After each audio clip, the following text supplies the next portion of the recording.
could be magical.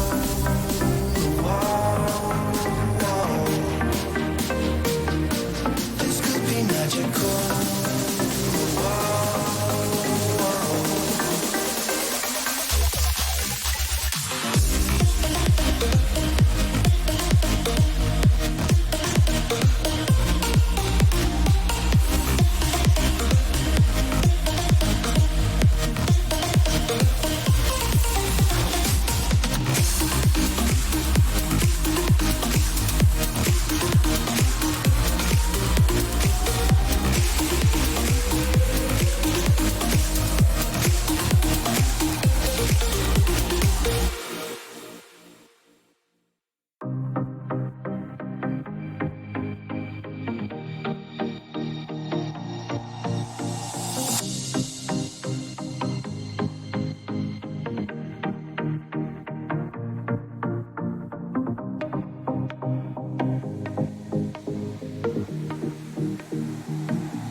All right, guys, here we go.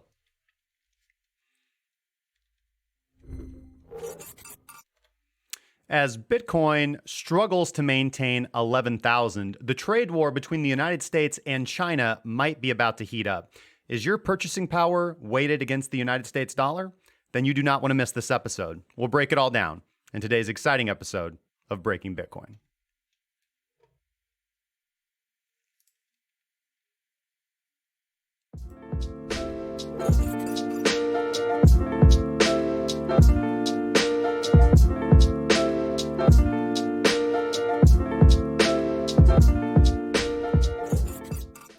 Welcome to Breaking Bitcoin, recorded live Saturday, July 6, 2019, your daily source for market updates, sentiment, and news for cryptocurrency traders. Of course, I'm Justin Wise, lead analyst and senior mentor at CrackingCryptocurrency.com. Hopefully you guys are having a fantastic day, and whether you're tuning in from across YouTube, Twitch, D Live, or Facebook Live, what's going on?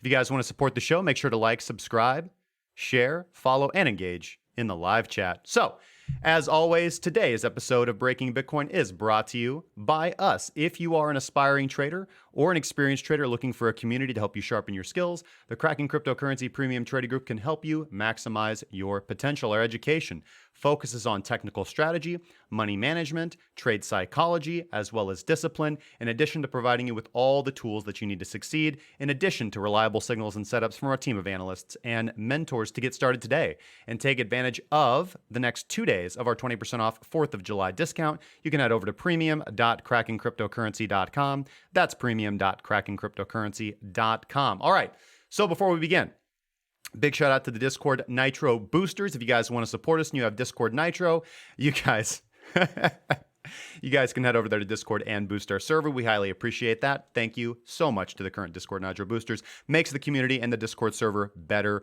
for everybody. A few premium trading group updates. I added a few things to the drive as I posted in the announcements channel. I won't go over that on the stream, but you guys can go look in the premium announcements channel and see the additions that I made there as well. In addition, currently working on not only the next PTP module, but also the next indicator that I've alluded to a little bit. That should be coming out here fairly soon. And the VIP Ask Me Anything is going to be scheduled for tomorrow evening at the regular time, 9 p.m. Central Daylight Time. So I'm looking forward to seeing you guys there. Again, you guys make sure that you post in that Ask Me Anything channel. I will compile the answers and we will talk it out all live together as we do every single week. So, all right, guys, we've got a fantastic show for you guys today. We're going to talk about the China-American trade war. We're going to talk about the devaluation of the United States currency. We're going to talk about reasons why Bitcoin is soaring. We're going to talk about the future of Bitcoin. We're going to talk about current price action and trading strategy. In addition, we're also going to talk about money laundering. We're going to talk about Facebook, and we're going to talk about, we talked on this before, but I want to cover it in more depth. And I want to cover it with a little bit more nuance. And that is going to be whether it is more profitable to trade alts against Bitcoin or to trade alts against USD. And in what certain market conditions that is true and what market conditions that is untrue. So we're going to break that down. Now, bear with me, guys. I made a few changes to my studio. I also made a few changes to my hotkeys. In fact, coming right out of the gate, I missed the hotkey to start recording the session. So, Scott, if you're listening, I know that you are. Sorry about that, but we're going to have to do that in another way. And for some reason, the live split isn't working exactly how I wanted it to, so we'll just have to work on that and tweak that. So bear with me, guys, if I happen to make any mistakes today, like in my speaking, or if I happen to take a while to transition between a scene, because we're just adjusting to a new setup. So anyways, guys, let's get right into the show, and we're going to start off today, as we always do, by tipping somebody some crypto. Of course, yesterday's crypto comment giveaway winner was DarkRico. Shout out to you, my good sir. I love you too, Scott. Of course, DarkRico, I want to thank you so much for not only being a member of our community, but also being a member of our group. Hope you're doing absolutely fantastic and you are enjoying the crypto I sent your way. And today, we're going to do the same thing. So yesterday's video was Bitcoin's biggest threat is here, and it is not what you think. Fantastic engagement from the chat yesterday. Fantastic comments left on the video. I'm looking forward to awarding some crypto here today for that engagement. And really, if you haven't seen yesterday's video, I highly would recommend that you go watch that, because we talk about what I feel is the biggest threat to Bitcoin's future as a world reserve currency, as the actual network that we are trying to build. All right, so I'm going to grab the URL from yesterday's video, and I'm going to go over here. And let's go ahead and transition. Okay, so here we are live, and we're just going to throw that URL in there and load some comments. And we've got 29 unique winners who could possibly win. So congratulations to the future winner. And we're going to randomly pick a winner. Ding, ding, ding, ding, bomb. And actually, interestingly enough, Aaron Webb is the winner, who I think left the most thought-provoking and engaging question. That is a very long comment, so I'm not actually going to be able to read the entire thing on the stream, or we'd be here for far too long. But essentially, and I know this, Aaron Webb had pointed out the danger of compromising with government, because they continue to take. If you give them an inch, they will take a mile. And potentially, the way that I interpreted his message was that on issues of digital privacy and security, this is an area where we, as enthusiasts and advocates for digital privacy and security, need to plant our flag in the sand, need to draw a line in the sand, need to plant our flag in the ground and say, no, you know what, on this, screw you guys. we're not going to let you have this one. We are going to win. We are going to continue to push forward, and we're not going to compromise with you. And if this is going to be the thing that brings us to the boiling point, then so be it. So congratulations to you. Whoa, hello, pop filter. So congratulations to you, Aaron Webb. Thank you so much for leaving the comment, and thank you so much for taking the time to write out such a well thought out argument. If you get a hold of me in the Discord at JustinWise5696, I will tip you some crypto. Okay, so moving along.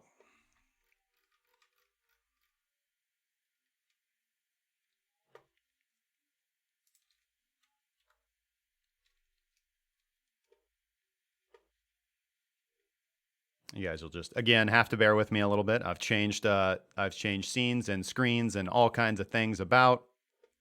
Okay, so if we take a look at the live scene right now, and let me give this a refresh because I want to make sure that this is accurate. So again, things come into good context when you look at the daily chart, when you actually look at longer term price action and not focus so much on individual fluctuations in the market. Of course, that is going to be your particular edge in the market if you are going to be an intraday trader. But if you are a swing trader or a longer term positional trader like myself, then generally you do not want to look at such small time frames, at least for the purposes of generating long-term or mesoterm directional bias. Now, there's nothing wrong with trading on lower time frames. There's nothing wrong with being an intraday trader, although you are going to be fighting an uphill battle when you analyze your statistical edge in the terms of P&L over time.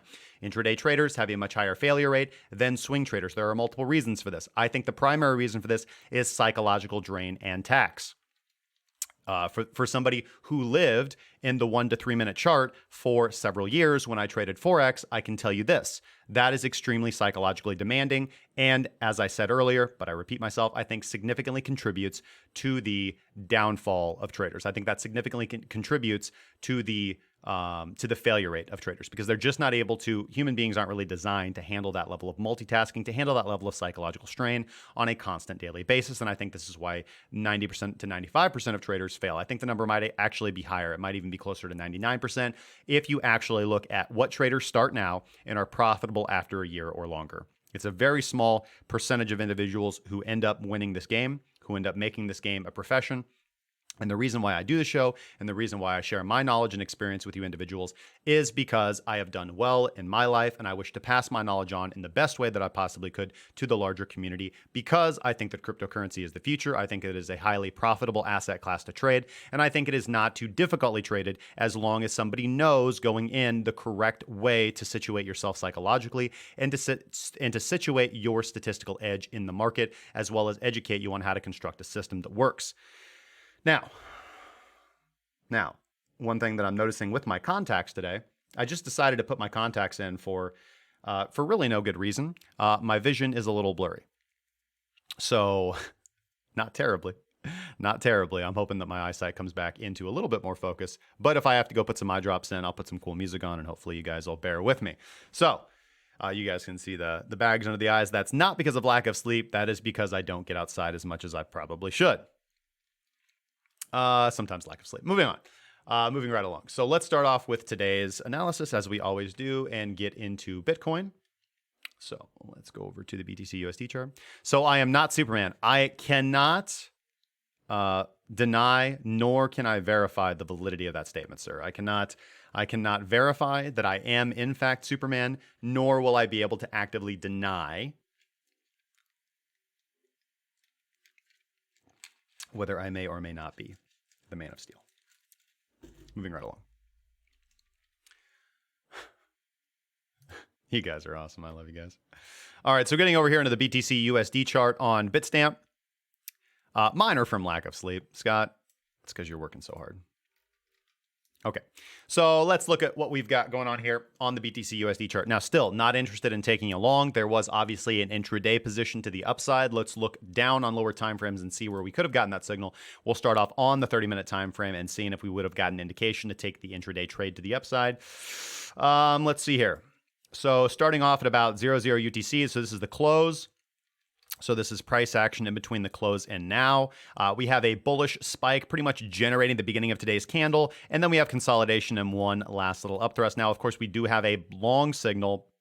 Coming in here on the 30-minute time frame. But if we take a look at Quadriga ATR, Dan Candon, thank you so much for the crones, my good man. Coming fast and hard and strong with the 10 crones, my good man. Let me pull up stream labels because I did not, for some reason, have that open. And I always want to have that open so I don't forget anybody. So we'll put that right there. And the other thing that I want to do is pop out Twitches because for some reason, sometimes things can get lost in the scissors. That's a technical term. That is a technical term. Boom. Okay. So I want to thank, so first off, Don Cannon, thank you so much for the super chat, my good man. Jesse High, Jay, Thomas, Roger, thank you guys so much for following the community over there on YouTube. And YNG Miles, thanks for following over there on Twitch, my good friend. Okay, bet. All right, everything looks good. Sorry, again, just kind of dealing with the new setup. Getting back to the charts, looking at our intraday setup here. Wonder why the... Can I improve the stream quality over here? Uh-huh. There we go. That's a little crisp. Let me know if you guys feel that the video quality is less than it normally is for the regular viewers here. If you feel that the video quality is reduced, then let me know. And that is because I am actually having the charts pulled open on another monitor than my primary monitor.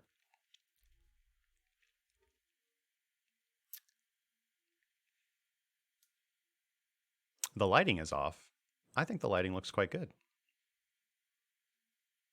But you are the boss. You tell me what could be improved.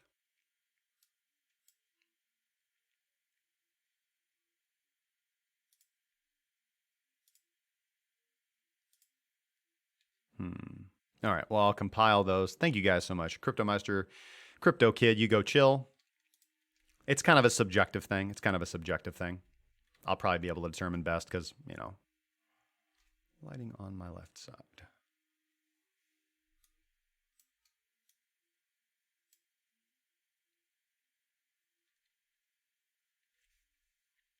Oh, you mean something like this? Maybe this will fix it. There we go. How's that? Boom. Oh, no, I get what you're saying. It's not equal. That is by design.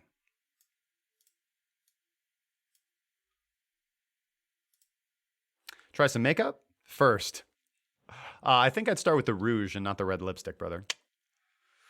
Okay, so anyways, not a very clear indication of a trade to the upside here. I'll be honest with you. Again, this 30-minute bullish push for a trend following trader, we're above the qualifying line, as you can see. Now, if you do wait, you could pick up the trade here. You could have picked up the trade here. 1, 2, 3, 4, 5. I mean, that's really, really cutting it. You know, you're in the realm of really not trading PTP style at all. But you do still have Wadatar confirmation on that time frame. That is the first candle that closes below. And per the rules, that's really not a trade setup. But looking for the opportunity where you could have gotten the trade, let's say that you did get an entry here at 11,371. Price ended up running up to about 11,627 before it ran up higher. And at that point in time, that would have been take profit 1 and not take profit 2. So price would have consolidated for a little bit. I'm sure we probably would have exited our position somewhere around here. We have one signal that we don't take here, and then we have one good signal. So here's the 30-minute time frame again. You do have a good confirmed signal here on Minx crossing above the baseline of the 30-minute chart, and Wadatar confirms as well. This is going to be at 14:30 UTC time, and you would have ended up hitting 2 of 3 take profits before price came down. So you would have not been caught up in any of this. You get a short trade here, which is a beautiful trade. So really, if we just analyze how we could have taken the trades, let's just be realistic. And I'll tell you, this is a trade that I would not have taken. I would miss this trade, which is good. It's not that profitable. It's not a bad trade. It's a winning trade, but it's not that good. We have a good trade over here. We catch this long, and then we have a good short. So we catch this short. So anybody intraday trading utilizing PTP would have done well. In regards to that. Now let's go up to the hourly and look for hourly trades. Let's see. Is this a confirmed? No. So no trade here. And this is above the qualifying line. So the hourly, we lose that long on the hourly. The hourly does potentially give us the long, though. We don't close below the baseline here. So here is the long signal where we are above the qualifying line, and then we do pull back on the very next candle. So we could have taken that. We could have taken that full risk. That we could have taken full risk.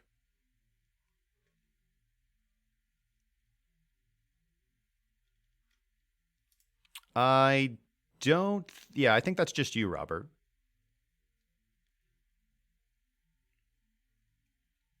So we could have taken this long trade before we got this one. I mean, again, the entries would have been about the same. I would actually say that just entering here would have been better because you would not have had to sit through the anxiety. But excuse me, no. Let's refresh. You wouldn't have gotten this trade because WADA did not confirm.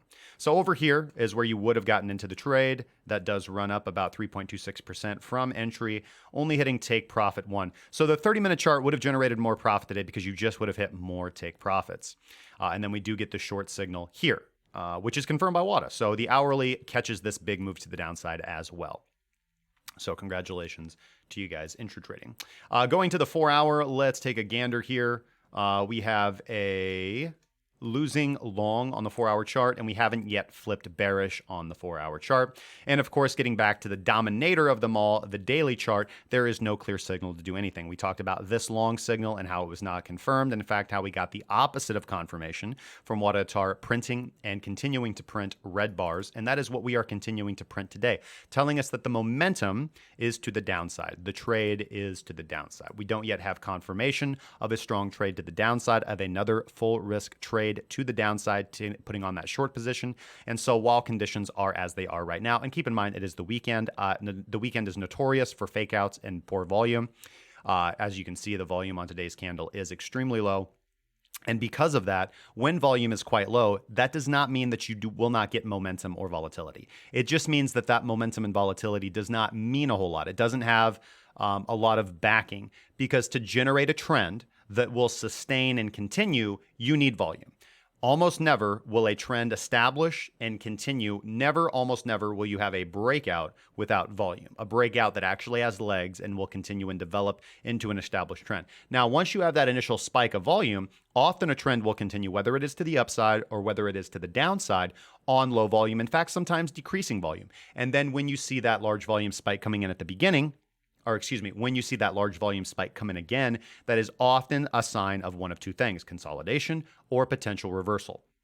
So if we go back to what my original analysis was, as we were coming off the highs, I said that what we are likely to experience is potentially a month of consolidation, because that is what we have gotten every single time we've had a big volume spike up and a resulting, 20%-ish plus correction to the downside, which is exactly what we saw over here back on the 26th and the 27th of June. And we are still coming off of that consolidation. Now, things have been, volume has slowly died down. Momentum has been okay.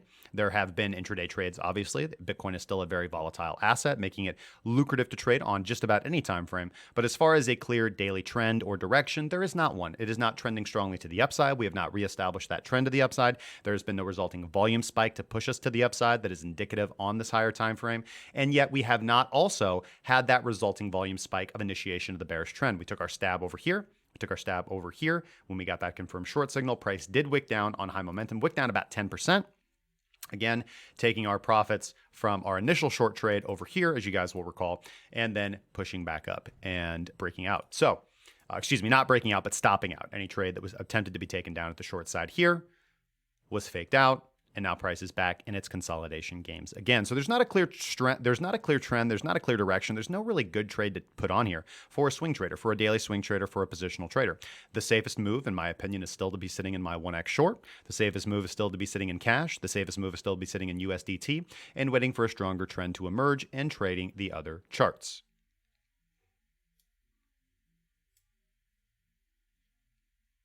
Okay, so let's move on to... So I'm going to have to fix that. I'm going to have to pick a different, I see the problem. I'm going to have to pick a different hotkey for live split. Makes sense. Makes sense. Going over to Ethereum.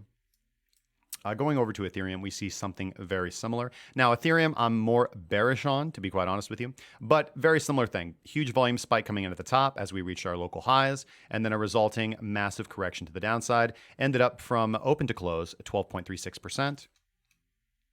In totality, it was a 20% correction. And again, very similar to Bitcoin, when we get a movement like that, as we can see over here, we get about a month of consolidation before a breakout and a move. Now, whether that movement is to the break to the upside or the break to the downside doesn't really matter. You trade in the direction of the dominant trend. Now, as we can see over here with Ethereum, with the exception, actually, excuse me, with two exceptions. Overall, the trade has been exactly the same. There has been one short trade right here that would have generated profits on this long wick to the downside before pulling back down and breaking out, stopping out at break even, excuse me. And then a little bit of a fake out here where we close above the baseline and then an immediate move right back down. What we're seeing right now is price creeping back up to the baseline and rejecting. Unable to get back above the baseline, unable to reestablish that level of support. So overall, the trade for Ethereum to me is still to be riding either that short, if you were lucky enough to put on a reversal short at the top. Again, we've talked about the dangers of attempting to call tops and bottoms in markets. However, volume spikes can be resultant to see. That is one aspect. Again, as you guys will recall, when we go back to Bitcoin, that was a discretionary reversal trade that we did put on to the downside, where we actually did take the reversal short trade. In fact, we put on the short trade before Bitcoin ran up quite a bit. So Wadatar versus Mothra. So I was actually in drawdown, significant drawdown, on a period, on one day of the stream when Bitcoin was doing its meteoric rise, averaged in on the way up, and took the trade to the downside and took my profits on that trade. Winner fights Ultraman. What about winner fights One Punch Hero? One Punch Man. What's his name? Saipo? Something like that? I've only watched episode 1 of that show ever. I know that it's supposed to be a classic. Just haven't watched it. Digi, what's going on, my good man? Showing the love to you as well, and thank you so much, CryptoKid978. Highly appreciate it. Hopefully you guys are doing really well. Let's, if you guys are cool with it, I'm going to put some tunes on. Let me know if they're too loud.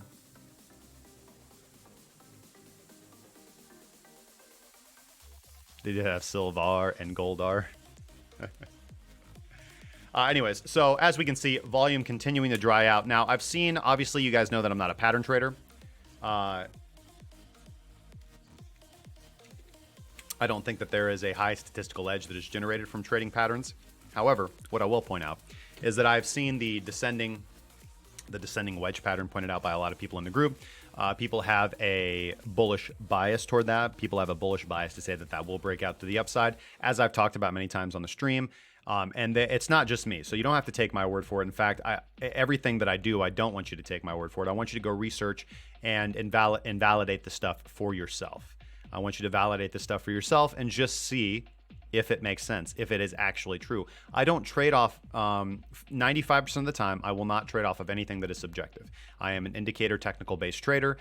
Indicators are objective. They are not biased. You cannot subjectively interpret them. Either a line has crossed a line, or a line has not crossed a line, or a line has crossed a level, or a line has not crossed a level. That is why I like indicators, and that is why they can give you a statistical edge in the market, as long as you put in the time and discipline to develop a good technical system in the first place. Subjective trading has an extremely high failure rate. There are certain individuals out there who are more talented in it than others, but that ratio of individuals is extremely small.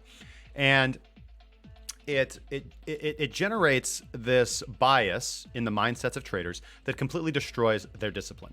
Because trading, as with playing poker, as with counting cards, as with professional gambling, is a statistical game where your edge is brought out over a wide series of trades. It is not the results of any one large winner. It is not the results of any winner chicken dinner type of mentality. And subjective reversal based trading based off of price action engenders that concept in people's minds generally. So, and my eyes are getting a little blurry. So, okay, now all of a sudden Ethereum looks extremely bullish. No, I'm just kidding. So, again, the trade for Ethereum, the position that I'm still in is my Ethereum holdings are in a 1x short on ByBit. And anything that I had in Ethereum on a spot exchange is sitting in cash. I'm sitting in cash pretty much across the board and moving into Bitcoin when I want to take an alt to BTC trade, and taking the Tether trade or the USD trade when it is so applicable, because that is the market that we are currently in.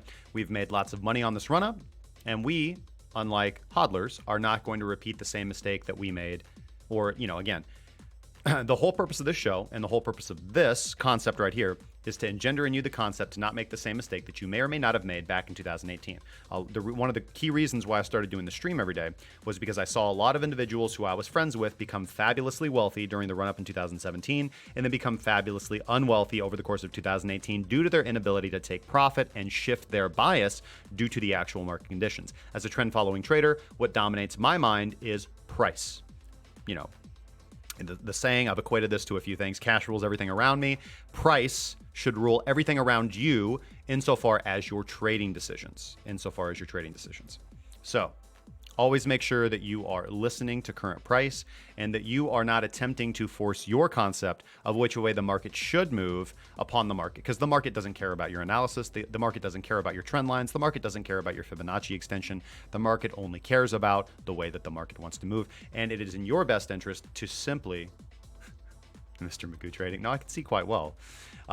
It is in your best interest to get on the right side of the market, because when you are on the right side of the market, good things tend to happen. A good example that we can see historically, for example, in our group is the Link BTC, Link USDT trades. We never know when a trade is going to run up 50% or run up 100%. PHB, Red Pulse Phoenix was another good trade where we made over 100% on that trade. Just when you are on the right side of the market, good things tend to happen. And when you are on the wrong side of the market, you tend to incur more losses than wins. So, let's see here.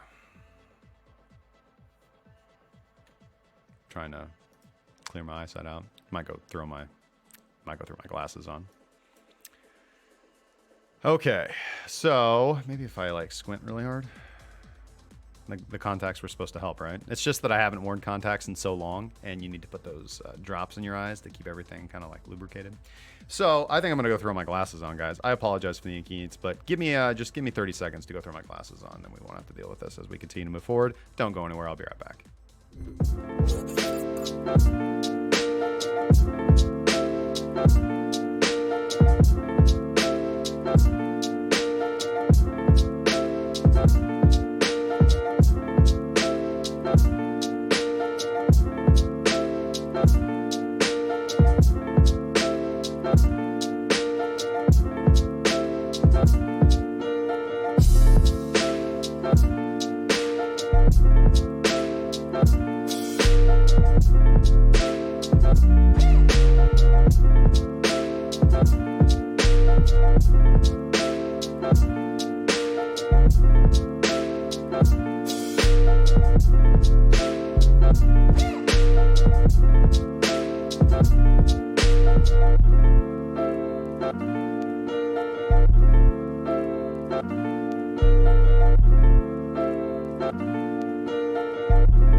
back to the Justin we all know and love with the glasses on. So, very clear eyesight now. All right, so we talked about Ethereum. Looking for what is shaping up today. I wanted to just touch on that a little bit more as we move forward. Looking for what is shaping up today. We did get a continuation short signal yesterday, which at the close of that candle would have put us into some drawdown over the period of the day. We are back at break even now. So again, thank you so much. Yes, it is Clark Kent, not Superman now.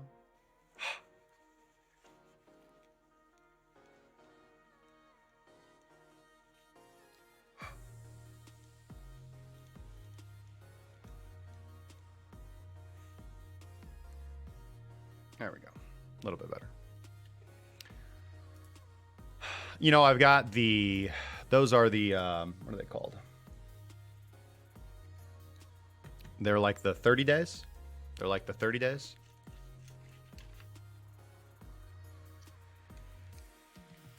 I wore contacts for a couple years, and then I went back to glasses because I just hated the constant maintenance. Kind of a super simple guy. And movie rental. Ron, stop it, man. It's Saturday, man. We're here to chill. It is 5:43 already.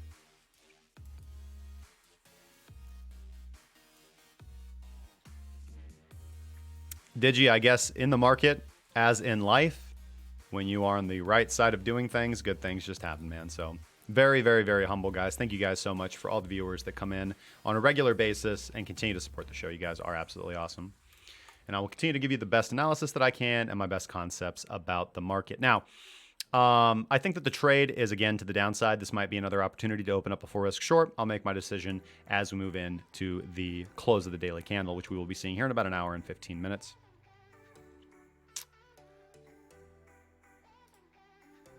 Let's go down to the lower time frames and see what we would have captured on the LTFs today, trading Ethereum. Let's go to the close. So right here is where the day starts off. Let's see, we get one losing short trade, and then we are allowed to get back into the short trade, and it gives our win back, which is pretty good.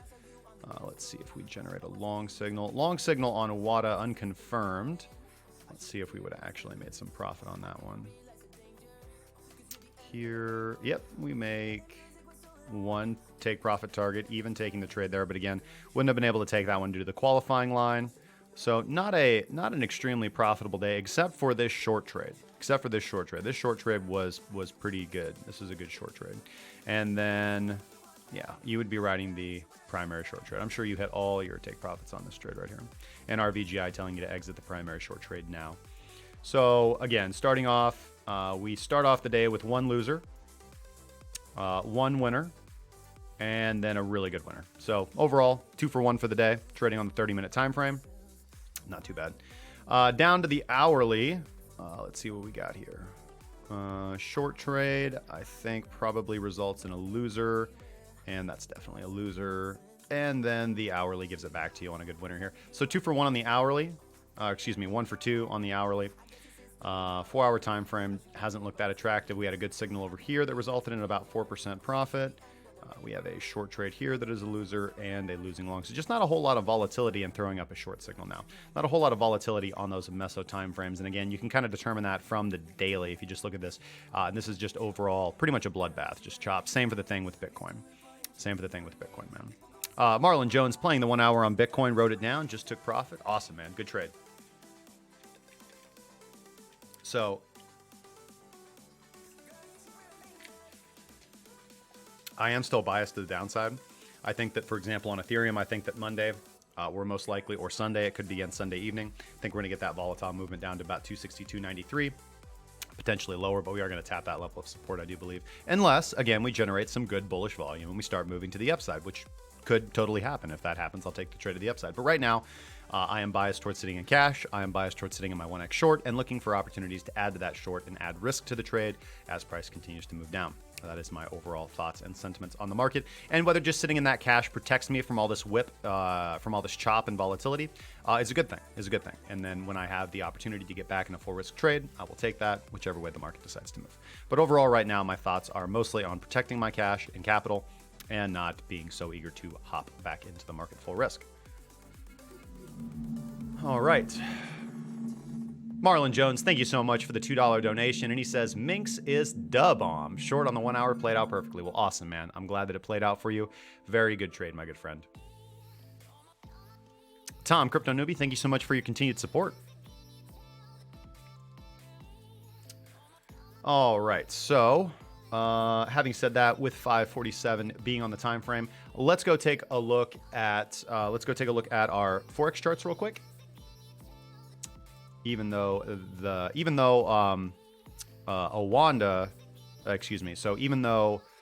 there is a little bit of funniness when it comes to TradingView. Let's see if it has since been fixed.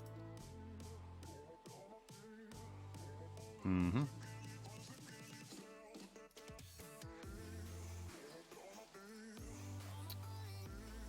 that's what I don't like.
Okay, sorry about that.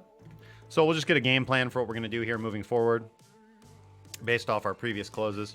So Aussie Yen anyways is no position to take. Again, we talked about the primary long over here back on the 25th. That would have been a good trade. And overall have not gotten a clear signal to do anything quite yet.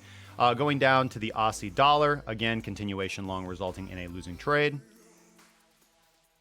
Let's see here. Canadian Swissy still riding a primary long signal off of that. Have not gotten the cross under from RBGI, so no reason to exit that trade. Looking at the CAD Yen, quite similar. Primary long, first signal for the primary long did result in a losing trade, but then we are allowed to get back into the trade on this candle and take it to the upside. We also get a continuation long there if we do happen to get in at a steeper point. And now a fresh continuation long coming in on the CAD Yen. Swissy Yen did generate a primary short signal here that we would not have listened to. The reason why is because Wada Atar did not confirm, so we are waiting for more momentum and an opportunity to exit or to enter into the short trade. We need volume for there to be a good trade. Looking at the Euro Aussie, again, riding that primary short signal that was generated over here. Just a beautiful and fantastic trade. Have not gotten a continuation short. RVGI has not told you to take profit yet. However, Minx has, but of course we're listening to RVGI in this particular situation. EuroCAD, again, very bearish across the board. Short signal, primary short signal generated right here and just continuing to drift to the downside. No exit signal on that trade yet. Euro Swissy, a lot of consolidation and chop. However, interestingly enough, we do have a long signal coming in from the Euro Swissy right here that is confirmed by Wada Atar, so we will see how the markets play out. Euro Kiwi was still riding that short trade from here and nothing to do quite yet at this point in time. Euro Pound riding a continuation long signal over here. Price has overall stalled and is in consolidation, although my bias remains to the upside. The Euro Yen riding a primary short signal here that was not confirmed, so we are not in this trade. Again, very similar to the other pair that we looked at earlier, waiting for clear direction and momentum to take the trade. Euro Dollar, this is one that I am short on. Took the short position here and waking up to good profits on the 4th. And now just waiting. Am I sleeping? No. No, I was looking at my phone. No, I was looking at my FX trade account. I'm going to have to log back in down here. And I am hesitant to open up that. I am hesitant to open that up on stream. I have no problem showing my Forex trades live on the air. but a few people have cautioned me as to how I need to do that. I cannot show my V number, or that is a potential danger, even though I've taken all the security precautions that I can in setting up the account. So I'm very cautious to click on that button. And of course, it's Saturday, so the markets are closed regardless, so nothing to do. Let's see here. So going to the pound Kiwi, nothing to do. The dollar yen, or excuse me, the dollar yen, the pound Kiwi has not signaled for us to exit our short yet, riding that primary short signal from this candle right here. Pound CAD similarly just has been in a continued drift to the downside. Look at all these continuation short signals that Minx has been generating and riding a continuation short signal from 2 days ago, or from the 2nd, excuse me, to be more accurate. The pound Swissy is overall in consolidation. We did get the continuation short signal here and a little bit of drawdown from that trade and just waiting patiently. Pound yen. Pound yen is riding a short signal from a few days ago and nothing to do yet.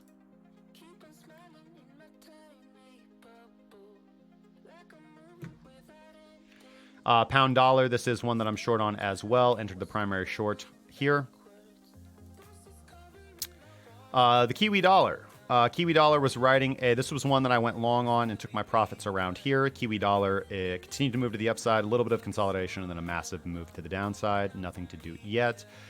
Kiwi CAD is riding a short signal. Actually, no, sorry. We're going to get the primary signal now on the close of the 4th candle. We are too low below the qualifying line. So for the Kiwi CAD, we need to see a pullback before we can actually enter into a short trade ourselves. Kiwi Swissy rode this long signal to the upside. We have not yet gotten the exit signal from RVGI, so nothing to do yet on this trade as it pulls back to the baseline. And the Kiwi Yen, nothing to do on this, coming off of a long signal over here, and RVGI telling you to exit on this candle right here. So you are out of the Kiwi Yen. Dollar CAD, I don't see anything to do. You would be riding a continuation short signal and a little bit of drawdown right now. The pound Aussie, you would also be riding a continuation short signal and a little bit of drawdown right now. The dollar Swissy, you would be riding this long signal after a couple days of drawdown. The pound Swissy is up quite nicely for you. The dollar yen is generating a long signal. Let us go look and see if we are allowed to take this one. And yes, the dollar yen we can take to the upside. The Aussie CAD is throwing up a short signal that is not confirmed, so we must wait for a little bit more volume. The Aussie Swissy generated a long signal on this candle, so continuing to ride that Aussie Swissy trade to the upside. And the dollar yuan has been in heavy chop, heavy consolidation. Took the dollar yuan discretionarily short on this candle, held my position open. It ended up hitting my second take profit and reversing to hit my break even here. Generated a long that we would not have taken. Overall, we are in a lot of consolidation, but there is not a signal to be taken. We are being told to go long by Minx, yet Wadatar is keeping us out of the trade as momentum continues to dry up and volume continues to dry up as well. So I think that the trade for the dollar yuan will most likely be to the upside, but we're going to talk on that in a little bit when we get into the fundamentals of today, which we're going to break down in the second hour,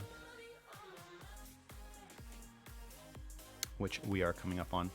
All right, so those are our those were our Forex pairs. Hopefully you guys trade safely. We are going to be adding, we are going to be officially adding Forex support in Q3 of 2019. Also, premium trading group announcement. I announced this to the group last night, but I figured I'd take the opportunity to announce it live on air. So the exchanges that we currently provide education for, the exchanges that we currently trade on ourselves, and the exchanges that we provide signals and setups to everybody in the group is currently Binance, Binance, Coinbase Pro, ByBit, Deribit, and BitMEX, 5 exchanges. And we were considering what exchange to add for our traders in the event, and we're going to still continue to trade and provide. We're going to continue to provide signals and setups and education for Binance, even though Americans' access to Binance is going to be removed in September. And not all of our traders are American. We're worldwide, baby. I'd say only about half of our traders are American. So let's see here. So the exchange that we are going to be officially adding support for, however, in the wake of all that, is going to be Kraken. We're going to be adding support for Kraken. We added Coinbase Pro at the beginning of this month. Haven't been too many great trades on Coinbase Pro. So we are going to be adding Kraken. So we're going to be doing our daily scan supporting Kraken. We're going to be doing Kraken education, and that's coming soon to a trading group near you. Looking at our crypto bubbles, again, fairly bullish day for the altcoins across the board. There are a few drawdowns such as Maximine, Link, KCS, MadeSafe, HOT, which was bullish previously, and Dentacoin.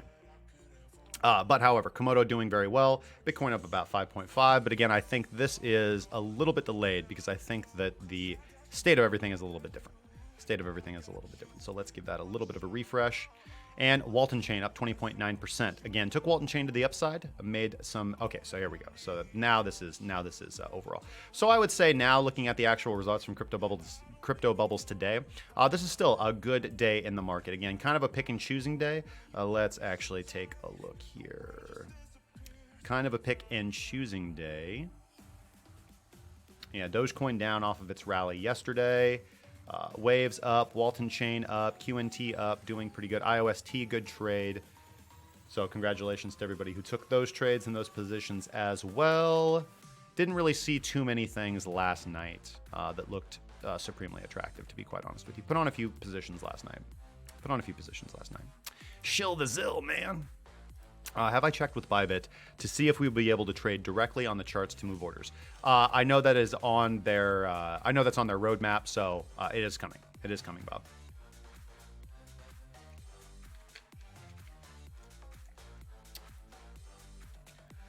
All right. It is 5:58, and as we always do around this time, I'm going to take a brief break so that I don't go crazy. Just kidding, guys. It is over 9,000. Sir MML, thank you so much for the follow over there on Twitch, man. Thanks for joining the community. Hopefully you're doing absolutely fantastic tonight.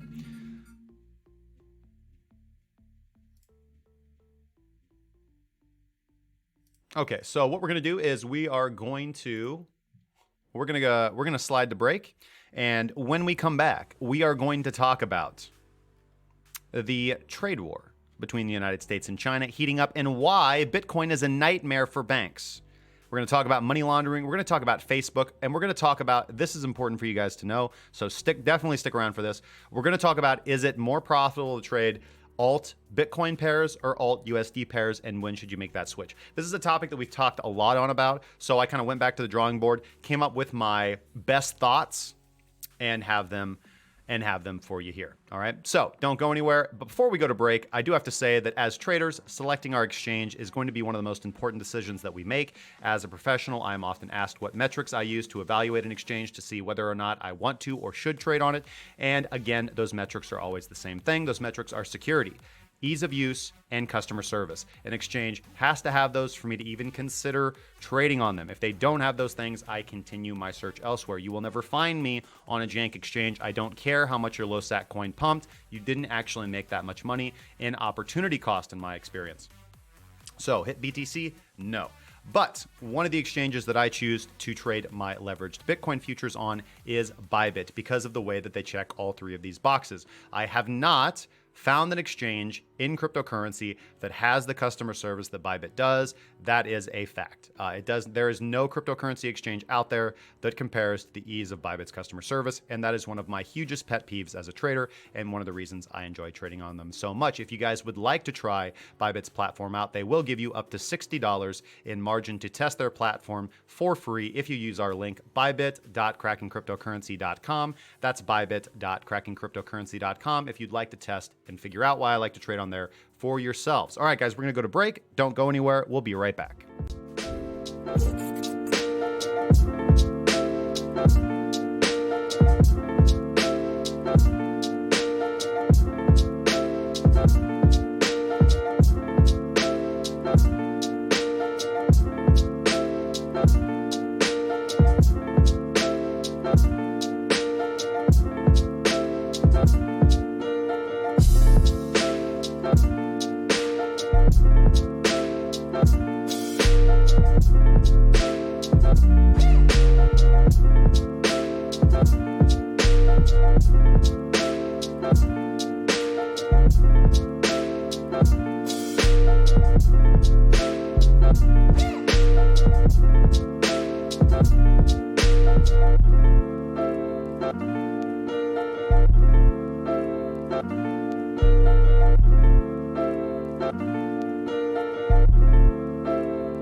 All right, we're back, guys. Thank you so much for hanging in there.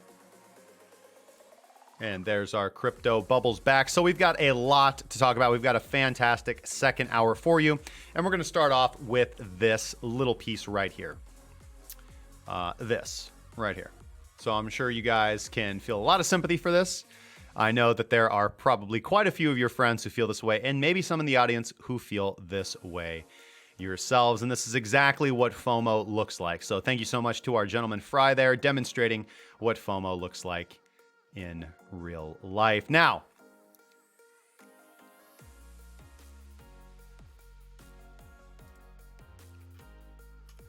one of the reasons we love Bitcoin so much is its ability to sidestep traditional banking solutions and, in many ways, be able to do it better, more efficiently, and more cost-effective. So for all of the doom-saying about Bitcoin, that it's only used by criminals, we have individuals like Nouriel Roubini, who in fact spit this same retarded line, among other people, saying that it's only used by criminals and terrorists. The reality is, the currency utilized overwhelmingly for such criminal activities is the United States dollar. So every year, at least $2 trillion is laundered by traditional banks worldwide. This is over 10 times the entire market capitalization of Bitcoin itself. So why are banks so negative against Bitcoin? And now, just as we talked about yesterday, now stepping out and forming their own, and what I think is the biggest threat to Bitcoin, their own centralized digital currencies issued by central banks themselves. So why are banks so afraid of Bitcoin? Because it is a public ledger, which would reveal any such wrongdoing immediately. This is why Bitcoin is a terrible option, honestly, for committing crime, for laundering money, for engaging in such criminal activities, because you cannot hide it from the public ledger. A public ledger would make true banks would be the bank's biggest fear: public accountability. Now I want to go over this. So, as an American, I feel it is incumbent upon me to report when our administration does something good and when our administration is talking about something that is stupid. So, in the latest from President Trump, he has called, potentially joking, most likely not, to ramp up the manipulation of the dollar. So I think it's interesting how that is just thrown out there. Like, it's like, oh yeah, we've been manipulating the dollar. We're going to ramp it up. By injecting, and he proposes to do this by injecting vast sums of our own currency into the money supply. Now, his views are that China and Europe are doing the exact same thing. So he thinks to compete with America. So he feels as a result that we should double down and ramp up our own money production as well. For anyone with a modicum of economic sense, we know what a terrible idea this is. It would severely inflate the dollar, devaluing our own currency. Trump says on Twitter, quote, China and Europe, I could do my Trump voice, but I don't think I have a very good one. China and Europe playing a big currency manipulation game and pumping money into their system in order to compete with USA. We should match or continue being the dummies who sit back and politely watch as other countries continue to play their games as they have for many years. Now, on this channel, we previously reported on China already doing this, on increasing on already inflating their money supply, devaluing their own currency to sidestep around the tariffs to a degree. This is what countries will do. This is what countries have always done historically when large tariffs or taxes have been levied upon them. Now, we talked about that in a previous episode. And how it is causing, and what it always results in, is capital flight from their citizens. In other words, Chinese holders of the yuan are moving their funds into other assets to hedge against the devaluation of their own currency. Alex Kruger also noted that these actions would increase the interest rates and cause stock markets to soar, where he says, quote, Trump just made an explicit call to manipulate the dollar. He wants lower interest rates, a cheap dollar, and soaring stock markets. And there's no surprise that an American president would want that. Now, this is exactly what would happen to American investors. The same thing that we're seeing with the Chinese capital flight is exactly what would occur in the United States. We're already seeing it to a degree. If you guys are looking at the gold market sewing, that is because gold has always been a hedge against inflation. Gold has always been a hedge against economic uncertainty, as Bitcoin is as well. It is just newer and more controversial. So, let's see here. Individuals in America would hedge their dollar holdings in other assets if this were to occur or continue to occur, which it already has been occurring for a long time. Some would argue that this is a contributing factor to Bitcoin's latest meteoric rise. There's not many other assets out there that are easily obtainable for Chinese investors and investors worldwide that is as liquid and accessible as cryptocurrency is. Now, in the short term, what does this mean? In the short term, this does mean a strong equity market, a strong cryptocurrency market. Money will seek to flow out of dollar holdings or cash that is in savings and into a stable store of value elsewhere. Example, gold elsewhere, Bitcoin elsewhere, equity markets. Fundstrat's Thomas Lee also noted that, let me find the quote, Fundstrat's Thomas Lee, which is one of the best people to follow on Twitter in my opinion, noted the need for Trump to crank the stock markets higher, which would also be support for equities. He says, quote, on Twitter, it is important to keep in mind the White House wants a rising stock market. That means equity support. Now, in the long run, however, this is not good for Americans, especially lower income Americans who don't have ready access to securities, equities, or investments. For a large portion of the population worldwide, not just in America, they have no savings, investments, or diversification. They simply live off of and rely upon their national fiat currency. So this will not really hurt larger investors or those who are diversified nearly as hard as it will those who are fully dependent upon the dollar. Personally, although this is good for my investments, this is a betrayal of the American people, as it always is when a government decides to devalue their own currency. It is always a betrayal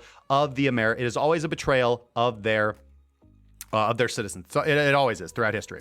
So we should be intelligent enough to play the long game, because we know what currency manipulation does over the long run of a country's history. It devalues your own nation and leaves you weak to foreign invasion. Go read a history of the Roman Empire and the collapse of the Roman Empire if you want a graphic historical example of how this actually plays out. The fact that we would do this short-sighted, idiotic move is regrettable. Now, I'm not someone who leans to the left and looks for easy pot shots to take against our president. When he does something good, I say it. When he does something bad, I call him out on it. And this is bad Trump, and I'm going to call him on it. Now, this isn't just Trump. I know that he's thrown out there as like a herald or like somebody who actually matters, but the reality is this is stupid on our administration's part to win a short-sighted game when we are going to lose the war. So you do not win the battle to forsake the war.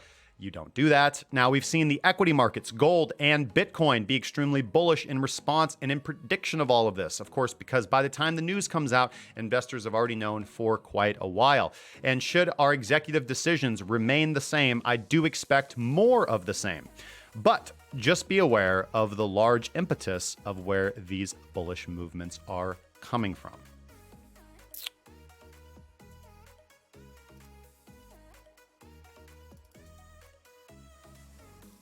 Okay. Moving along with this. Putting that up here. Hashtag rant. Some would argue that is kind of my job. At least a portion of it. Okay, let's find the link for this. Okay, next up today, we're going to be talking about Facebook and Libra coin.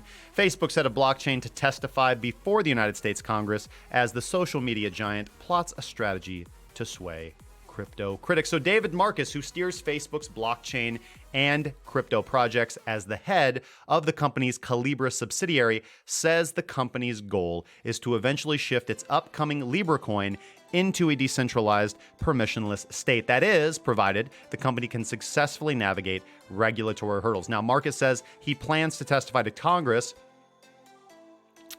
Marcus says he plans to testify to Congress in the weeks ahead and notes that while Libra isn't as open as Bitcoin, decentralization is a big part of the project. Now, he says, quote, "What this means is that no one needs to become a member to access the blockchain and to build services like wallets or to build merchant acceptance. On decentralization, he says they totally get the point. Fungibility of nodes, nodes, to ensure that they can always be replaced over time is a fundamental principle of blockchains. And that's why they are committed, they say, to gradually transitioning to a permissionless state in the years to come. But they say that it was important to start with trusted entities that could operate in a regulated environment and with the operational expertise required to ensure the integrity of the network in its foundational stage." I will say this is going to be slightly controversial, especially knowing where I come from, but he is absolutely right. He's absolutely right. We've talked about this before. I don't think that it is possible, and this is one of the reasons why I'm so fundamentally bullish on Bitcoin and why I support the Bitcoin project and the Bitcoin protocol, is because it is a secure network by dint of the fact that it was allowed to grow without the world focusing on it. The rest of the world didn't care about Bitcoin, thought it was a scam, thought it was a Ponzi, thought it was whatever you want to call it, thought it was a failed science experiment. And because of that, the network was allowed to grow in no decentralization to create the secure network that we now know as Bitcoin. It is the most secure blockchain in the world, bar none, hands down, no competition whatsoever. Every single other coin, for the most part, has security vulnerabilities or its own downsides and draws, making Bitcoin the best banner to rally behind when we want to talk about actually changing the world and not just arguing about whose ERC20 token is cooler. That is a firm stance that I head on. But There is nothing factually incorrect about Facebook saying this. We don't have to like it. We're not happy about it. We don't like the centralization. We don't like the non-permissionless state. We don't like the centralization of nodes. 100%, I'm absolutely there with you, but there's not another way they could have done it. If they would have attempted to build a system like Bitcoin in today's day and age, it would have failed. It would have been hacked. It would have been taken down because individuals know how lucrative decentralized networks are now, decentralized cryptocurrencies are, and if one was attempted to be started now, there would be problems with it, especially one that wanted to receive the same kind of global adoption like Bitcoin.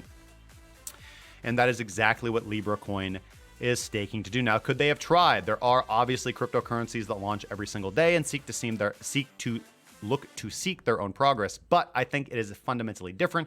I do not think that you can compare the immediate adoption and growth that Facebook Coin would have, that Libra Coin would have, as opposed to a lot of these other projects that are struggling to get adoption coming out of the gate. Now, whether you're talking about an IEO coin or whether you're talking about a regular altcoin that just happens to have development done and put on it, it doesn't really matter. They're not, you're trying to launch something that is going to be greater and larger than Bitcoin right out of the gate. I don't think it is technologically possible from a security standpoint to actually do that in a permissionless way. I think that they're going to run into the same problems because any attempts to do this is not going to be as safe as doing it the way that they're doing it. So it makes sense. Of course, this is a corporate entity. This is a corporate decision. This is a company decision. This is a company blockchain. It is not what we want.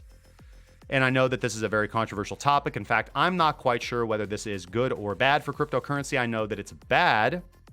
I know that it's bad overall, but I think that it is good. At least I want to err on the side of it being good for Bitcoin in the long run, potentially not in the short run, but maybe good for Bitcoin in the short run. I think that it will interest a lot of people in cryptocurrency around the world who have not previously considered using it. I think that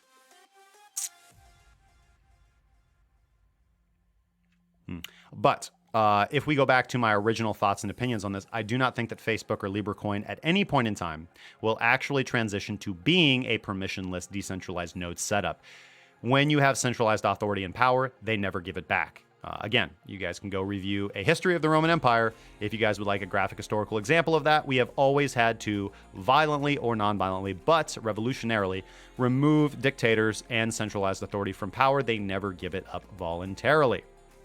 It is always revolution in one aspect or another that brings centralized authority down.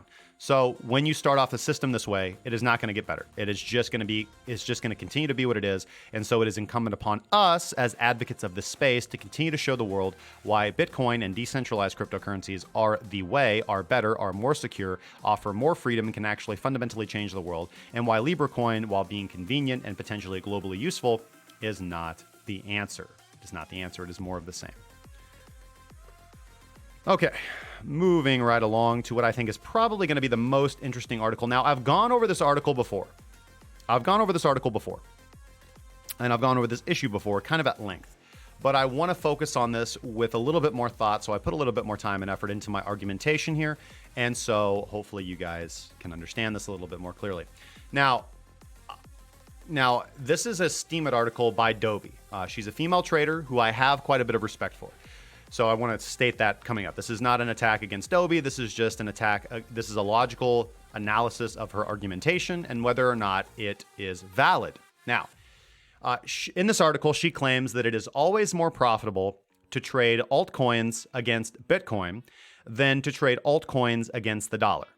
So she uses Ethereum as an example, and she says that if Ethereum is going up against the dollar, but going down against Bitcoin, that means that Bitcoin to the dollar is doing even better than Ethereum to the dollar. So if Bitcoin to the dollar is doing better, then why would you have your money in Ethereum to the dollar? Now, if Ethereum is going up against the dollar and Bitcoin is going down against the dollar, that means that Ethereum against Bitcoin is doing even better than Ethereum to the dollar. So again, why would you trade Ethereum USD if the profits are bigger in Ethereum Bitcoin? Now, this does make sense on the surface, but it is conflating the concept of percentages with profit. She uses that word profit. She specifically says, if the profits would be bigger in the Ethereum Bitcoin trade, then why would you trade Ethereum to USD? So that is where we run into a problem, the use of the word profits. Okay, so what is profits to you? What is profits to me? Profits to me is not more Bitcoin. Profits to me is more dollars. And we'll break that down, and hopefully this will make sense why it should be that way. So even though even though her assertion that the movement will be bigger, so that's what I'm going to reduce it down to. So let's take that word profits out of there and replace the word profits with percentage movement. Okay, so let's restate her statement with that correct, in my opinion, word. So if the percentage change, okay, in Ethereum Bitcoin would be greater than the percentage change in Ethereum dollar, Ethereum USD, why trade the Ethereum dollar? So even though this isn't 100% correct to say that it's always going to be that way, it could be said that overall it can be quite true that the percentage gains will be greater when trading altcoins to Bitcoin pairs when Bitcoin to the dollar is dropping, compared to altcoin to the dollar pairs when Bitcoin is rising. Okay, so that could be said as a general rule. Again, not 100% accurate. Every situation is going to be different. The market, every moment in the market is unique. But let's just say that that's going to be a rule that we're going to use for this argumentation. So even though it's not 100% correct, it's going to work. The problem here is pointed out really well in the comment section by Jihu. And this is a pretty long comment section. Again, this post is a couple of years old. So again, I want to point that out as well. This comment's a couple of years old. This post is a couple of years old. But Jihu does make a very, very, very good argument that I think sums up everything correctly. So he says that if Bitcoin to the dollar is dropping, and you've made a bunch of Bitcoin trading an altcoin against a Bitcoin, then you haven't really made that much actual profit in dollars, because the base pair that you now have more of, Bitcoin, has lost dollar value. So you have more Bitcoin, but at the current point in time, it's less valuable in dollar terms. Now, the common argument here will be, well, when Bitcoin is more valuable, then we will sell it and make the difference in profit. So the problem is that this leads to a very convoluted P&L calculation that not many serious traders are going to do. It also exposes you to an excessive downside risk when trading alt to Bitcoin pairs, because if Bitcoin starts dropping very quickly, you are actually losing much more money than you had intended in dollar terms, because you are valuing now your wealth in Bitcoin, and Bitcoin's value against the dollar is dropping. So even though you've lost Bitcoin, because you are holding that Bitcoin, you are now also losing dollar value as well. So you've lost dollar value from taking the trade in the first place and losing the alt Bitcoin trade. And now because Bitcoin is dropping, you are also now losing more dollars on top of that. So your stop loss does not fully protect you from the dollar loss. And that is because people are incorrectly calculating their profit, their P&L, their dollar percentages in the alt to Bitcoin pair. Again, as I've said many times, you need to evaluate what the dollar price of Bitcoin is when you take an alt to Bitcoin trade, and what the dollar value of Bitcoin is when you end the trade, to get an actual USD valuation. That is assuming that you are moving directly from Bitcoin into USD if price is bearish, or you are holding Bitcoin and therefore you are expecting continued bullishness if Bitcoin is bullish. So not only does this lead to a convoluted P&L scheme, now that's not to say if you take an alt to Bitcoin pair and Bitcoin is bearish, or Bitcoin moves down over the course of that trade, that you will actually lose money. And all of the actual details of an individual trade's P&L will be revealed in your trading journal. So if you actually do, as you should, take the time to calculate what your actual dollar gain is, not what your Bitcoin gain is, but what was Bitcoin worth when you bought the altcoin for Bitcoin, and what was Bitcoin worth when you sold the altcoin for Bitcoin? Did you actually make dollar value? Did you actually make USD? And that's what matters.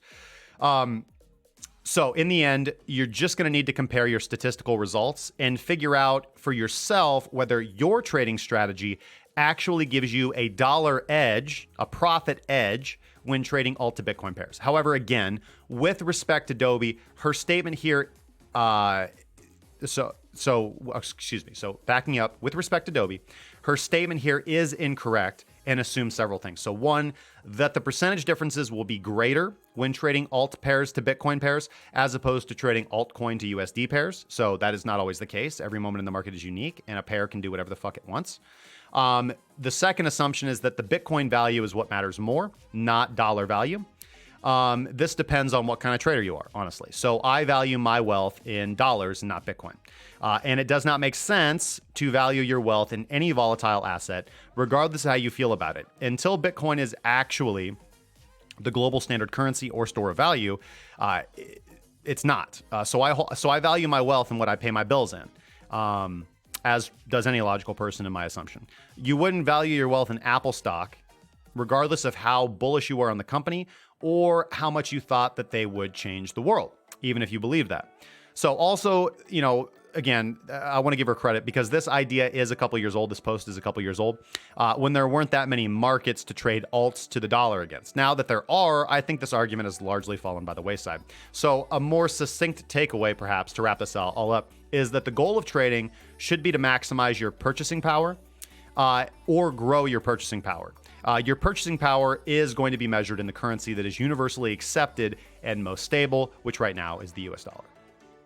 So just keeping that in mind, I think that, whether or not an alt to Bitcoin pair is going to be actually profitable in dollar terms is going to be revealed by your trading journal. So, short answer, just keep a journal and you're going to be able to figure that out because there are going to be so many misleading things when actually calculating P&L. Most people can, think that they make profits when they're trading. And then when they actually do their taxes at the end of the year, they realize that, whoa, I am not as good as I thought I was because you have a false assumption going in on how to actually maximize your P&L, how to actually become a profitable trader in cryptocurrency. That's all stuff that we walk through and actually supply you with a trading journal when you walk in the door of the group. Okay, it is now 6:27.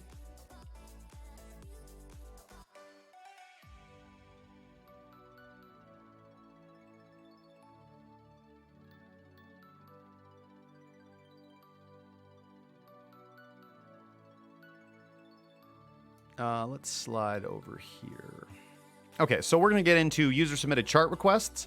But before we do, so as a professional trader, it is absolutely essential that I have full control over all my positions. So platforms like Bittrex, Binance, Coinbase Pro, they're amazing in their own right by providing us access to liquidity and open markets to trade, but they do lack essential features when it comes to any serious trader. Now, whether that's setting a take profit and a stop loss simultaneously, or automating trading view alerts, to setting a trailing stop or a trailing take profit, if we want to maximize our returns in the market, we just simply need better tools. And the platform that I use to supply me with those tools and dramatically simplify my trading process, the physical process of how I trade every single day, I use 3 Commas. 3 Commas, they're the industry leader for providing cryptocurrency traders with these advanced tools in a simple to use fashion. If you guys would like to try 3 Commas out, our link will not only let you try the platform out absolutely free, but also give you a 10% discount off of your purchase price. You guys can head over to 3commas.crackingcryptocurrency.com to take advantage of that. That's 3commas.crackingcryptocurrency.com. So moving on into our user submitted chart request. Siacoin crossing 33 sats, moving right along. Honorable mention the other day. So congratulations to anybody who took that trade. Jai English asks, hey, Justin, thanks for another great episode. Just wondering if you have ever used the CCI while trading. If so, what are the pros and cons? So the commodity channel index is a very good indicator, I think. I know that a lot of people are fairly bearish on it. I'm actually quite bullish on it. So let's take a look at the CCI indicator and talk a little bit about how it works and how you can use it as an instrument when you approach the markets. Okay, so the way that the commodity channel index is typically used, some people have used this. Some people use this as a pseudo volume indicator. It's not actually a good use for that, in my opinion. Some people use this as an exit indicator. I don't think that it is very good for that. I think that the CCI index is best used as an initiator or a confirmation indicator. So let's go to style. And what I mean by that is instead of using it as it is typically used as an overbought or oversold indicator, of course, you guys know that we don't like to trade reversals here. So when you use an overbought or oversold indicator, you are trying to trade reversals. So the way that this typically works is this is the way that you will be taught on Investopedia to use the CCI. When the commodity channel index goes above 100, you should be looking to take profit or be looking at expansion of a trend. And when the CCI crosses back underneath 100, you should be looking to go short. Okay. Similarly, when the CCI starts going below negative 100, you should be looking to take your profit or be looking for an exit position on your short trade. And when CCI comes back above negative 100, then you should be going long. Okay, so very similar to the RSI. When you're going above 80, you should be looking to take profit. And when you come back down below from being above 80, you should be looking to go short. And when you're below 20, you should be looking to take profit on your short or be out of the market entirely. And when you come back above into the regular level, when you cross and close above 20 on the RSI, you should be going long. All right, that's how typical reversal trading works. Now, I don't like doing that because the failure rate is very high. So one thing that I like to do with the commodity channel index is I like to go into style, and I'm going to get rid of the upper band, and I'm going to get rid of background. And the lower band, instead of getting rid of it, I'm just going to set it at 0. So that's going to move it up. And now what we have turned the commodity channel index into is a centered oscillator. It is not designed to be a centered oscillator, but we have turned it into a centered oscillator. And what we're going to be looking for is we're going to be looking to go long when the commodity channel index crosses the 0 line. And we're going to be looking to go short when the commodity channel index crosses below 0. Obviously, the commodity channel index crossing back above 0 is going to be an exit signal in addition to our other exit signals. And again, when the commodity channel index goes above and then comes back down below, that is also a signal to be out of our long trade, although we should have something that is getting us out of the trade much earlier than our entry indicator, than our initiator. So in this particular example, we've turned the CCI into a centered oscillator. And so let's take other stuff off of our chart and just look at how well this actually works. Here we are right here. And when do we actually cross and close above? Right here on this candle, actually when Minx signals us to go long, and CCI tells us to go long on this candle, and that is a good trade. Okay, let's continue along. When does CCI tell us to go short? Seems like we get a signal to go short here.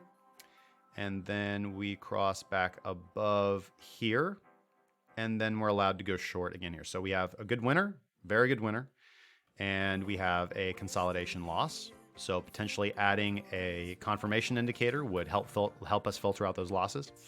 And then we are allowed to go short. We get faked out here, and then we're allowed to go short here on the dollar yuan. So we'd go short here, and we're in for a very good trade. And as we can see, CCI has not told us to do anything else except for now. It is now telling us to go long on the dollar yuan.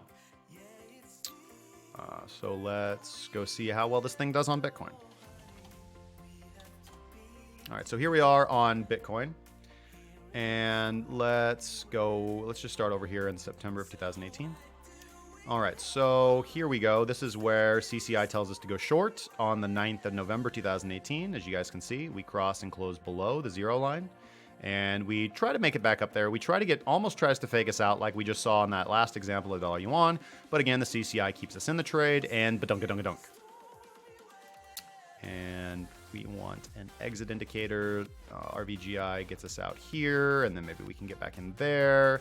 When Wada fires, I'm not exactly sure what your strategy would be with this, but those are just my thinkings off the top of my head.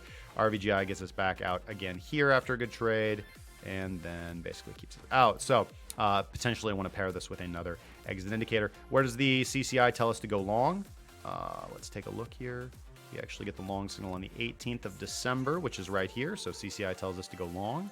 So we have about 16% profit potential. Price comes back down, does not go below the 0 line. Gets us out here on the 5th. We do get faked out on the 5th before a nice little run up. But again, entering here and being able to take profit anywhere around here would have been an okay trade. CCI goes below the 0 line here and sets you up for a short trade, which if you'd have rode that down, would have been able to lock in about 8% profit. CCI goes above the 0 line here on this big candle, and although you do have a bit of consolidation, you're able to catch this big move. Does not tell you to go short. That's what I like. Look at this. CCI does not tell you to go short off this big doom candle. We do not go below the 0 line. And we do over here. Let's see here. When do we actually get the short signal? On the 4th. So you would be selling at the very bottom. But on the very next candle, it tells you to go long. So you do take a loss, but it gets you right back into the long. And does not go back below. So you're long here. So you've got about a 5% profit opportunity. It does fake you out one more time over here on the 25th for 2 days, and then you're allowed to go long again. And that gets you into a long at the right time on the 27th of March, before obviously the April 1st big candle, April 2nd actually. Big candle, excuse me.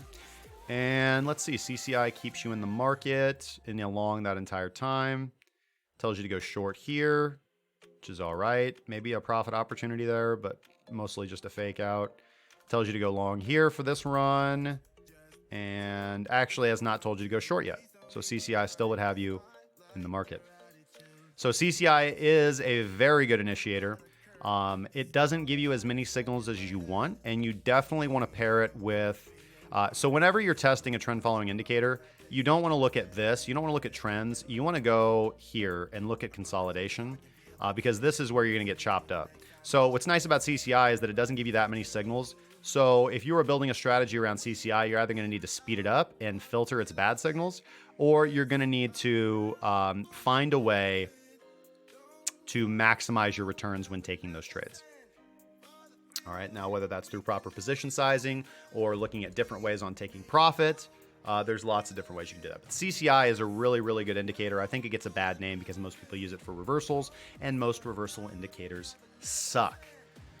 CCI does not suck. So, and yeah, let's look at...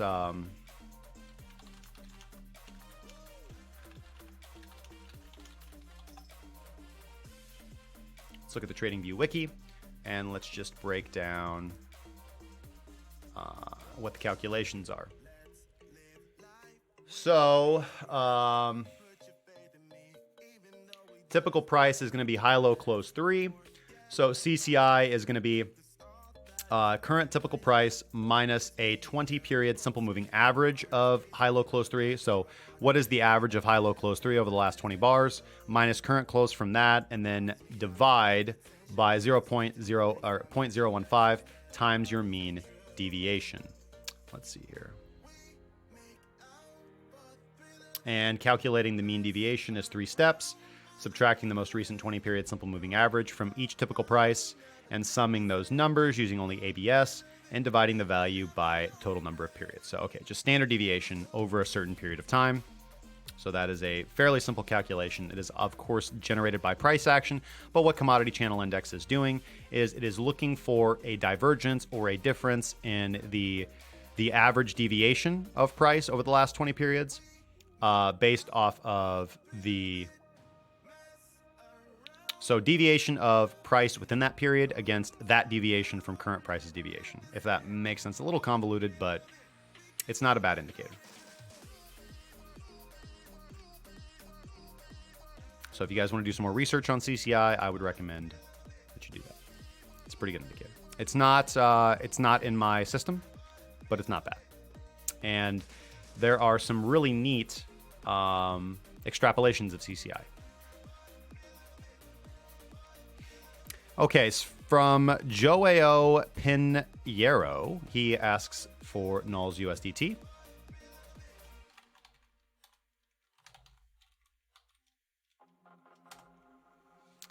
All right, looking at NULS USDT on the daily. Okay, so NULS USDT, let's see.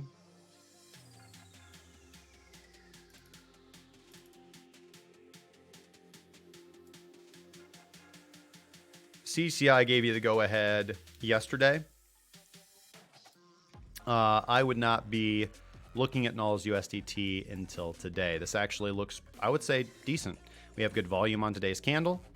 Minx is above the 0 line. Wadatar is finally confirming with a rising explosion level. Our VGI is already crossed up, so it is going to be performing our purpose. And CCI is giving this go-ahead too. I think that NULS USDT looks pretty good, man. Let's go look at some targets.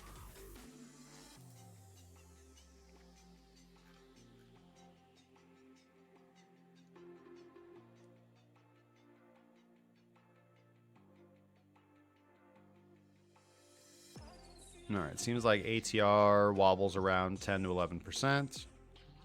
So I'm okay with using the current value of 10.3. So that means these are going to be okay.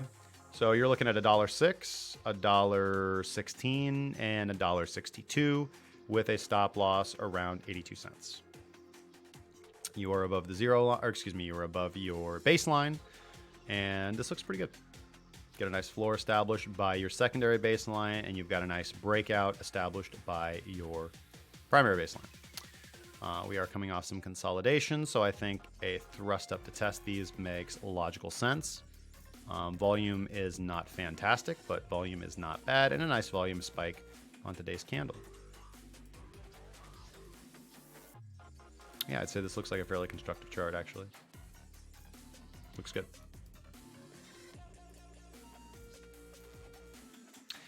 John Famiglietti. Hopefully I did that right. NULS BTC.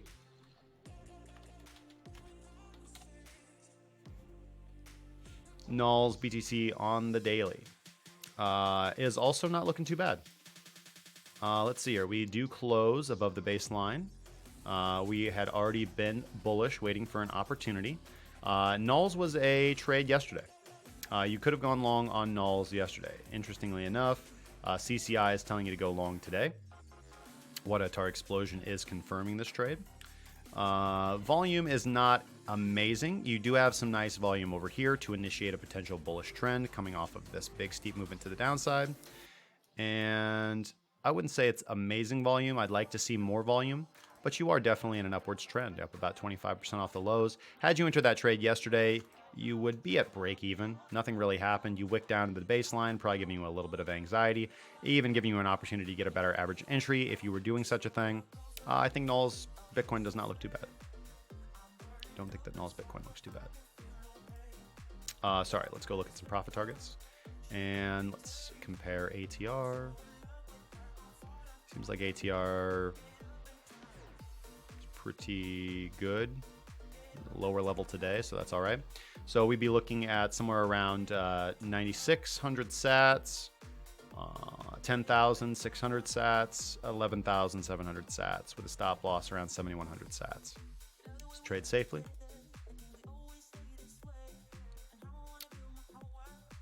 All right, we're going to take another look back at Bitcoin and Ethereum, and if there's no other requests, guys, I think we're going to wrap her up.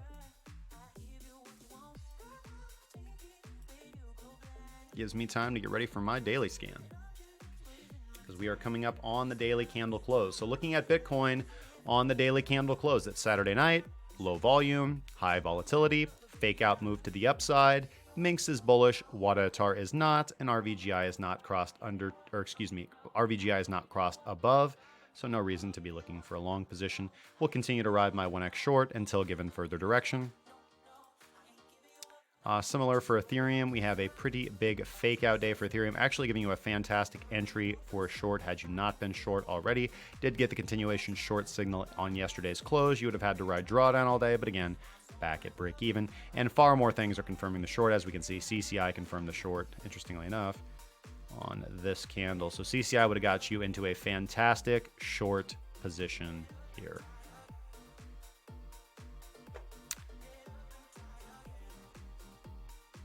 ZERP USD and okay. So now you guys are gonna come in with the requests. All right, now y'all want to come up with I'm just kidding.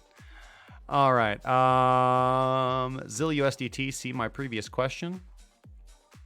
Hit the 1607, 1549 sat buys for ZIL USDT for 20 to 30%. It didn't hit the bottom of the order block. Is there something I should do now that it looks unlikely to dip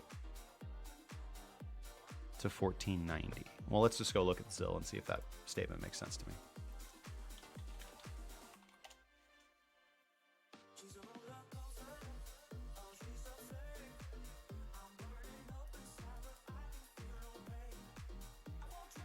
Okay, hit the 1607, 1549 sat buys.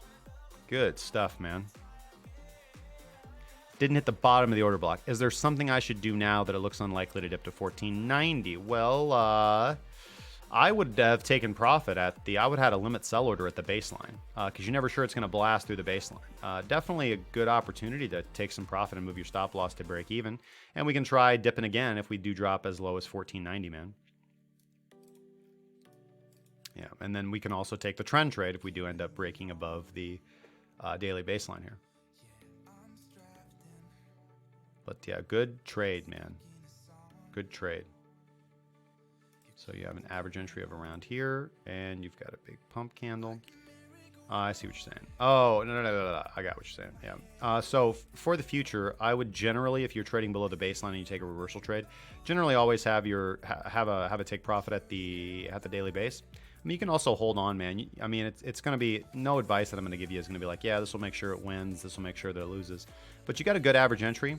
I would focus on, since you didn't get filled down here, I would not consider that. I would look at that as a separate trade. I would focus on maximizing your profit on this trade. So you're up about 7%, maybe 5 to 7%. So I would take some profit off the table, lock this trade in as a no losing trade. And if price comes back down and hits your stop loss or your break even stop loss, then you haven't lost anything. You've made money, just wasn't as much as you wanted it. And if price continues running, you're good to go. I would be targeting that baseline again. And then if price closes above the baseline and throws up all your bullish signals, then you can take the trade long again. And if price ends up dipping back below, you can try and scrape the bottom by having that buy order in at 1490.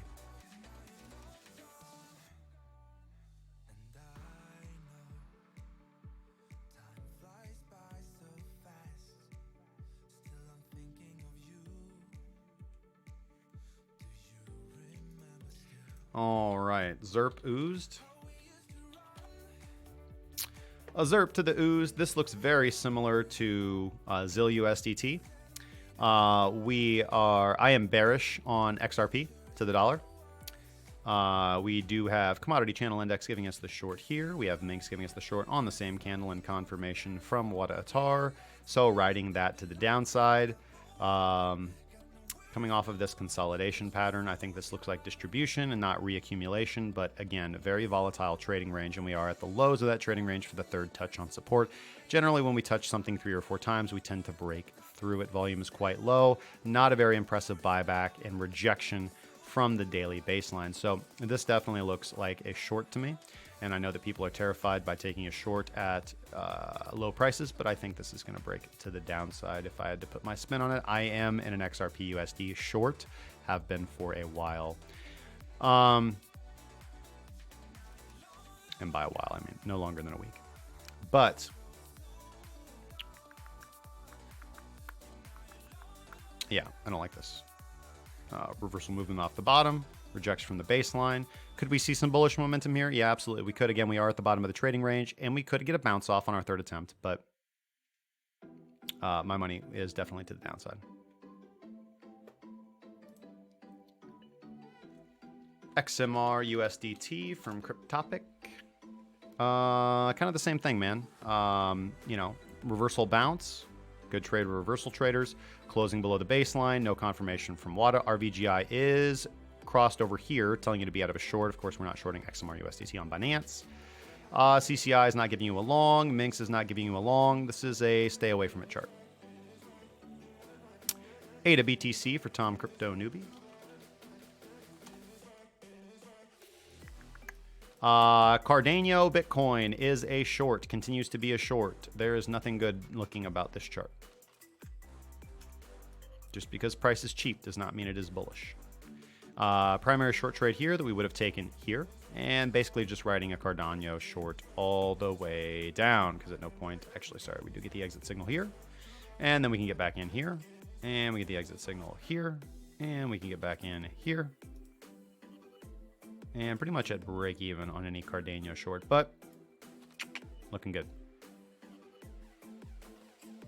Does not look bueno, my friend.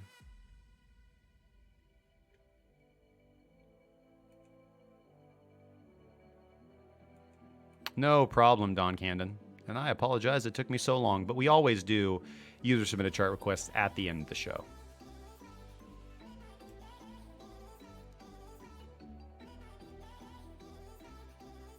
Ken D says SLV. You want SLV USD, so very specific. No.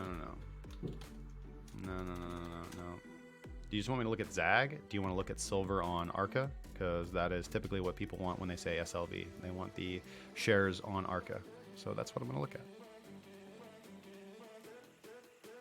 If you want me to look at ZAG USD, that is a little different.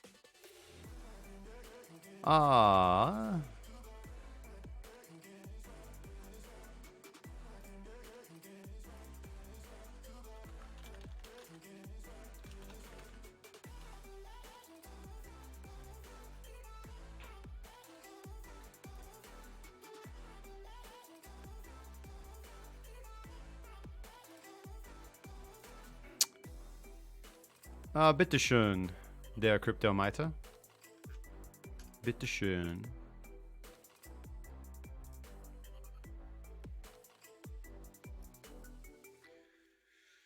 Silver, I kind of agree with your concept that we're at an inflection point for silver. Zag, Zao Zag looks pretty bullish, and Zao looks pretty good.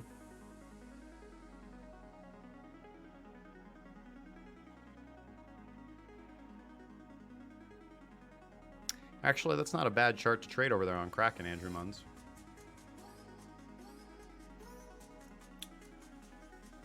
So let's take a gander here. Silver in a downward tilt over the last week, a little bit longer than a week, after a good run up with the rest of the precious metals, except for platinum, which is just now starting to take off. I think the platinum's going to make a bit of a move here over a while. And gold continues to be bullish as well. Palladium also drifting lazily to the upside as it has been on its continued bull run. So good precious metal run up as investors looking to hedge against their dollars. Now, do I think silver is bullish? Yes, I'm fundamentally bullish on silver. I'm just not price bullish on it right now. Just not price bullish on it right now. Wadatar throwing up a primary short, closing below the baseline, big ass gap. We do have to wait for a pullback to be able to take a short trade. And I would hope, honestly, as we can see, CCI is actually giving us the short signal as well. So we do just have to trade the technicals, man. This is looking bearish. Now, I would hope that we get a little bit of a recovery and validate the short signal and move to the upside, as I think it's more warranted by the fundamentals. But I trade the technicals and have to, because they are more reliable than the fundamentals, because my interpretation of the fundamentals is wrong.